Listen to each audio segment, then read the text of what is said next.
दूर किसी जंगल में सब पक्षी बहुत खुशी की जिंदगी गुजार रहे थे। समय गुजरने के साथ साथ पक्षियों ने अपनी जिंदगी को बहुत ज्यादा बदल लिया था और पक्षी अब तो भोजन भी इंसानों वाला ही किया करते थे, क्योंकि उन्होंने सीख लिया था कि पानी पूरी कैसे बनती है, चावल कैसे बनाए जाते हैं और रहने के लिए सुंदर सुंदर घर कैसे बनाते हैं। अब तो सब पक्षियों ने अपने लिए बहुत सुंदर सुंदर घर भी बना लिए थे और फिर उससे बढ़कर अब तो सब पक्षी मोबाइल फोन का भी इस्तेमाल करने लगे थे और सब पक्षियों के पास अपने अपने मोबाइल भी थे। कालू, तुम इस गेम में मुझसे कभी नहीं जीत सकते। मुझे अब बहुत अच्छे से आ गई है ये गेम खेलना। गौरी, मुझे तो भोजन भी लाना होता है और तुम तो हर समय मोबाइल पर गेम ही खेलती रहती हो। कभी मेरे साथ भोजन की खोज में भी चली जाया करो। प्लीज कालू जी, मुझे गेम खेलने से ना रोको। मुझे बहुत मजा आता है मोबाइल फोन की गेम खेलकर। लाओ, एक बार मुझे दो फोन। मैंने रानो चिड़िया से पूछना है कि वो इस समय कहाँ है। ये लो, लेकिन कॉल करके मुझे वापस दे देना। और फिर कालू कौवा रानो चिड़िया को कॉल मिलाता है। मम्मा, मम्मा आपका फोन बज रहा है। ये इस समय किसकी कॉल आ गई? मैं देखती हूँ। ये तो कालू कौवा है। हेलो कालू। हेलो रानो चिड़िया, तुम कैसी हो? मैं ठीक हूँ कालू। क्या बात थी जो इतनी सुबह सुबह ही कॉल की तुमने? रानो चिड़िया, मैंने तुम्हें ये बताना था कि आज पहाड़ों की तरफ जाना है। सुना है वहाँ एक फल है और वो बहुत स्वादिष्ट है। कालू भैया, कब जाना है? तुम घर में ही हो? हाँ कालू भैया, मैं घर में ही हूँ। बस तुम फोन रखो, मैं अभी आया। ये लो, खेलो अब तुम अपनी गेम और मैं जा रहा हूँ भोजन लेने। और फिर कालू कौवा वहाँ से चला जाता है। वो सीधा रानो चिड़िया के घर की तरफ जाता है। कालू, तुम ऐसे आए हो जैसे घर के बाहर ही खड़े होकर कॉल कर रहे थे। अब चलो, तुम खुश हो जाओगी वो फल खाकर। कुकू, ये लो मोबाइल ले लो। बस 2 गेम ही खेलनी है। ज्यादा फोन का इस्तेमाल बच्चों और बड़ों के लिए अच्छा नहीं होता। जी मम्मा, मैं बस 2 गेम ही खेलकर मोबाइल रख दूंगा और सो जाऊंगा। और फिर रानो चिड़िया और कालू कौवा वहाँ से पहाड़ों की तरफ चले जाते हैं। थोड़ा ही आगे उन्हें तोता भी मिल जाता है और वो उसके पास बैठ जाते हैं। तोते जी, क्या हो रहा है? कुछ नहीं, बस अभी अभी मेरी बहन की कॉल आई है। वो कह रही है कि वो कल आ रही है मुझसे मिलने। बस यही सोच रहा था कि बहन जी की कैसे अच्छे से अच्छी सेवा करूं। तो फिर तोते, हम जा रहे हैं पहाड़ों की तरफ। कालू बता रहा है वहाँ कोई फल है और वो बहुत स्वादिष्ट है। तुम खा भी लेना और बहन जी के लिए भी वो फल ले आना। तुम दोनों का बहुत बहुत धन्यवाद जो तुमने मेरी मदद की है। मैं तो बहुत परेशान बैठा हुआ था। और फिर वो तीनों वहाँ से चले जाते हैं। कालू, सच में ये फल तो बहुत स्वादिष्ट है। अब तो हम रोज आया करेंगे इस फल को खाने। मुझे तो पता ही नहीं था इस फल के बारे में। वो तो कल बुलबुल आई और उसने मुझे बताया। बहन जी तो खुश हो जाएगी ये फल खाकर। तुम दोनों अपने अपने परिवार के लिए भी ये फल ले लो और मैं भी गौरी के लिए ले लेता हूँ, वरना गौरी तो मुझे छोड़ेगी नहीं। और फिर ऐसे ही शाम हो जाती है और वो फल तोड़कर उड़ने ही वाले थे कि अचानक से पहाड़ की चोटी से एक पत्थर नीचे गिरता है और वो पत्थर सीधा रानो चिड़िया के लग जाता है और रानो चिड़िया बहुत ज्यादा घायल हो जाती है। ये क्या हो गया? रानो, बच तो गई हो? हाँ, मैं बच गई हूँ, लेकिन मेरा ये पंख बहुत ज्यादा घायल हो गया है। अब मैं कैसे उड़ूंगी और मेरे बहुत ज्यादा दर्द हो रहा है। रानो, तुम दिल थोड़ा ना करो, हम तुम्हें तुम्हारे घर छोड़ आते हैं। और फिर तोता और कौवा रानो चिड़िया को सहयोग देकर वहाँ से ले जाते हैं। मम्मा, मम्मा ये क्या हो गया? कालू अंकल, मेरी मम्मा को क्या हुआ है? मैं ठीक हूँ कुक्कू, मेरे बच्चे तुम चुप कर जाओ, बस थोड़ी चोट लगी है। चिड़िया, क्या पता था कि ऐसा होना है। पता होता तो हम जाते ही ना उस तरफ। तुम दिल थोड़ा ना करो कालू और तोते, ये मेरे भाग्य में था। और फिर कालू कौवा और तोता वहाँ से चले जाते हैं। ऐसे ही आगे मेरे लिए भोजन नहीं लाए। मैं तुम्हारे लिए एक बहुत स्वादिष्ट फल लाने ही वाला था कि रानो चिड़िया के बहुत ज्यादा चोट लग गई, इसलिए वो ना ला सका। तो मैं क्या करूं? चोट रानो के लगी है, अब मैं क्या खाऊं? शर्म करो गौरी, इतनी बेहिस ना बनो। इतनी ही भूख थी तो जाकर खा लेती कुछ ढूंढकर। सुबह से मोबाइल पर गेमें भी तो खेल रही हो। कालू, तुम तो हर समय मेरे मोबाइल के पीछे ही पड़े रहते हो। और फिर रात हो जाती है और कालू सो जाता है, जबकि गौरी कौवी फिर से अपने मोबाइल पर गेम खेलने लगती है। ऐसे ही सुबह हो जाती है और फिर सब पक्षी इकट्ठे होते हैं। अब रानो को भोजन कौन ला कर दिया करेगा?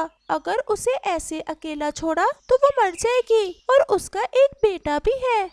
हम सब पक्षी ऐसा करते हैं कि रोज शाम को आते हुए रानो चिड़िया के लिए कुछ ना कुछ खाने को ले आया करेंगे। ऐसे किसी एक पक्षी पर बोझ भी नहीं बनेगा और रानो चिड़िया को भोजन भी मिल जाएगा। ये ठीक है, हम ऐसा ही करेंगे। और फिर सब पक्षी अपने अपने भोजन की खोज में निकल जाते हैं। अब मैं क्या करूंगी? मेरा तो पंख टूट गया है। अब मैं अपने लिए और अपने इस छोटे से बेटे के लिए भोजन कैसे लाया करूंगी? मम्मा, अगर ऐसे रोगी तो मैं भी रोने लग जाऊंगा। मैं हूँ ना, मैं जल्द ही बड़ा हो जाऊंगा और मैं अपनी मम्मा का बहुत ज्यादा ख्याल रखूंगा। मेरा सुंदर बेटा, मेरी मम्मा। और फिर कुकू अपनी मम्मा के गले लग जाता है। अगर आज मैं भोजन ना भी लेकर गया तो क्या होगा? कोई दूसरा पक्षी ले ही जाएगा भोजन रानो चिड़िया के लिए। मेरे पास तो आज दाने बहुत कम हैं। अब मैं ये दाने अपने परिवार के लिए लेकर जाऊं या रानो चिड़िया के लिए? मैं ऐसा करता हूँ, ये दाने अपने घर ही ले जाता हूँ। कोई दूसरा पक्षी रानो चिड़िया को भोजन तो दे ही आया होगा। और फिर सब पक्षी ऐसा ही सोचते हैं और फिर शाम हो जाती है, लेकिन कोई भी पक्षी रानो चिड़िया के लिए भोजन नहीं लेकर जाता। मम्मा, कालू अंकल सुबह बता रहे थे कि आप सब पक्षी वापस घर लौटते समय हमें भोजन दे जाया करेंगे, लेकिन अभी तक तो कोई भी पक्षी नहीं आया। कुकू बेटा, शायद पक्षी भूल गए होंगे। जब उन्हें याद आएगा तो दे जाएंगे। रानो चिड़िया अपने बेटे को ऐसे झूठी तसल्ली देती है। लेकिन मम्मा, सब पक्षी ही भूल गए। बेटा, तुम ये दाने खा लो, अभी कुछ दाने और भी पड़े हैं। तुम चिंता ना करो, भगवान हमारे लिए कोई ना कोई रास्ता जरूर निकाल देगा। मम्मा, मैं अब अपने मोबाइल पर गेम नहीं खेलूंगा। मेरे दोस्त ने मुझे बताया है कि मोबाइल पर एक ऐप है, यूट्यूब है उसका नाम। मम्मा, पता है, अगर उस पर वीडियो बनाकर अपलोड करो तो बदले में यूट्यूब वाले भोजन भी भेजते हैं, और वो भी ढेर सारा। सच में कुकू? हाँ ना मम्मा, ये देखो, ये है वो यूट्यूब। और मम्मा, मैं अब अपनी मम्मा को कुछ करके दिखाऊंगा। मेरा बेटा बहुत बुद्धिमान है और बहुत बहादुर भी। और फिर कुकू अपने घर के बाहर बैठकर अपनी पहली वीडियो बनाता है। वो पक्षियों के उड़ते हुए वीडियो बनाता है, वो अपने जंगल की वीडियो बनाता है और जंगल के पक्षियों की मीठी मीठी आवाजों को भी रिकॉर्ड करता है। मम्मा मम्मा देखो, मैंने अपनी पहली वीडियो बना ली है। अब मम्मा, मुझे कोई अच्छे से नाम का आइडिया दो। मुझे अपने चैनल का नाम रखना है चीचू टीवी। हम अपने चैनल का नाम चीचू टीवी रखते हैं। हाँ मम्मा, ये ठीक है, हम यही नाम रख लेते हैं अपने चैनल का। ये देखो मम्मा। और फिर कुकू अपने मम्मा के सामने वो वीडियो यूट्यूब पर अपलोड कर देता है। अब कुकू, इसे क्या होगा? तुम देखना मम्मा, और अपने बेटे पर विश्वास रखना। मैं छोटा जरूर हूँ, लेकिन ये काम मैं अच्छे से कर सकता हूँ। अब कुछ ही दिनों में हमारे घर भोजन ही भोजन होगा। और फिर कुकू हर रोज नई नई वीडियो बनाता और उसे अपने चैनल चीचू टीवी पर अपलोड कर दे। और फिर ऐसे ही दिन और रात गुजरते गए। और फिर एक दिन कुकू बहुत खुश होता है। मम्मा मम्मा देखो, हमारी वीडियो वायरल हो गई, हमारी वीडियो वायरल हो गई। ये देखकर कुकू की मम्मा भी बहुत खुश हो जाती है। जंगल में सब पक्षी अब तो अपने अपने मोबाइल फोन पर कुकू की वीडियो देख रहे थे और वो उसे बहुत ज्यादा लाइक कर रहे थे। और फिर ऐसे ही वो पक्षी उसे आगे से आगे शेयर भी करते जाते। अब तो कुकू जो भी वीडियो बनाता वो मिनटों में वायरल हो जाती। मम्मा मम्मा ये देखो, हमारे अकाउंट में 10 दाने गंदम के और 20 दाने चावल के जमा हो चुके हैं। जिसे देखकर कुकू की मम्मा भी बहुत खुश होती है। उनके घर में भी अब कुछ ही दाने बाकी बचे थे, लेकिन किसी भी पक्षी को ये ख्याल तक ना आया कि रानो के चोट लगी है और अब वो उड़ नहीं सकेगी। और फिर आखिर वो दिन आ ही गया जब एक पक्षी उस जंगल में आता है। रानो चिड़िया का घर कहाँ है? तुम कौन हो पक्षी? मैं यूट्यूब की तरफ से पक्षी हूँ और ये भोजन भेजा है यूट्यूब ने रानू चिड़िया के घर के पता पर। इतना ढेर सारा भोजन? मेरे पास समय कम है, बस आप मुझे रानू चिड़िया के घर का पता बता दें। और फिर वो पक्षी गोरी से रानो के घर का पता पूछकर चला जाता है। ये सब कुछ आपका है। कुकू आप ही का बेटा है ना?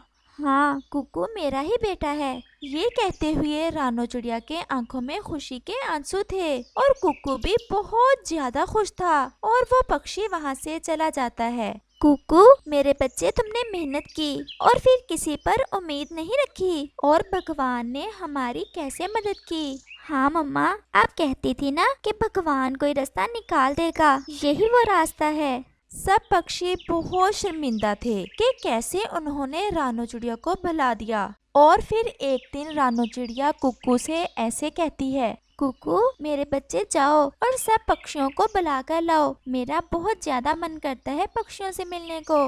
मैं अभी जाता हूँ मम्मा। और फिर कुकू सब पक्षियों को बुला लाता है। उस दुर्घटना के बाद तो आपने मुझे भुला ही दिया, ये भी नहीं देखा कि रानू जिंदा है या मर गई। लेकिन अब मुझे तुम्हारे भोजन की कोई जरूरत नहीं, लेकिन मुझसे मिल जाया करो। ऐसे कहते हुए रानो की आंखों में आंसू आ जाते हैं और फिर सब पक्षी रानो से सॉरी करते हैं।